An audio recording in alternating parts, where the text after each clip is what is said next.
আসসালামু আলাইকুম রহমতুল্লাহি ওবরাকাতুহু।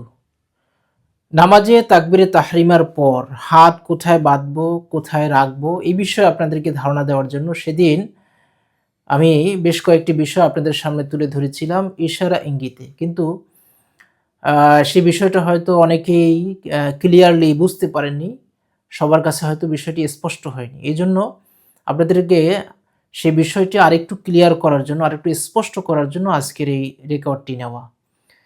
তো সর্বোপরি নামাজে তাকবিরে তাহরিমার পর অনেককেই দেখা যায় তাকবিরে তাহরিমা দিয়ে হাত এভাবে ছেড়ে দেয়, এই যে এভাবে ছেড়ে দেয়। আবার অনেকে এভাবে হাত বেঁধে এইভাবে ছাড়ে, আবার অনেকে এভাবে ছাড়ে, হাত এভাবে ঝুলতে থাকে। এই যে কয়েকটা নিয়ম আপনাদেরকে দেখাইলাম, যেটা অনেকের মধ্যেই দেখা যায়, একটাও সঠিক না। আমি হানাফি মাযহাবের কথা বলছি। হানাফি মাযহাবে এই যে নিয়ম পদ্ধতি যে কয়টা দেখাইলাম, একটাও সঠিক না।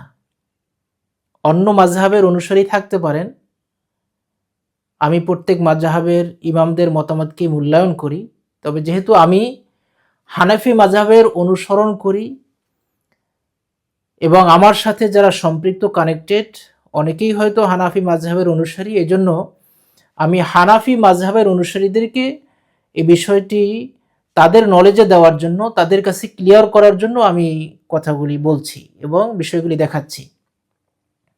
যাই হোক, সর্বোপরি হানাফি মাযহাবে সঠিক নিয়ম কোনটা, আপনি কিভাবে হাত বাঁধবেন, আমি যদি একটু আমার হাতার আস্তিন উঠাইয়া আপনাদেরকে আরেকটু ক্লিয়ার করে দেখানোর চেষ্টা করি।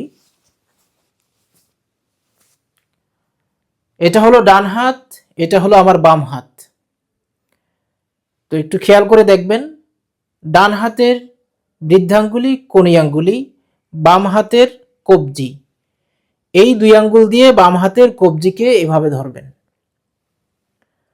এই যে এভাবে ধরবেন। এরপরে এই যে উপরের তিন আঙ্গুল হাতের এই বাহুর উপরে রাখবেন। এরপরে আপনি সোজা ছেড়ে দিবেন, হাত যত দূর যায় সোজা ছেড়ে দিবেন, হাত যত দূর যায়। এটা হলো একটা নিয়ম। আবার বৃদ্ধাঙ্গুলি, কনুই আঙ্গুলি যথাস্থানে থাকবে এবং এই যে উপরের তিনটা আঙ্গুল আছে, প্রথম নিয়মে উপরে রাখছিলাম, আর দ্বিতীয় নিয়মে এই তিনটা আঙ্গুল পাশেও রাখা যায়, ঠিক এভাবে।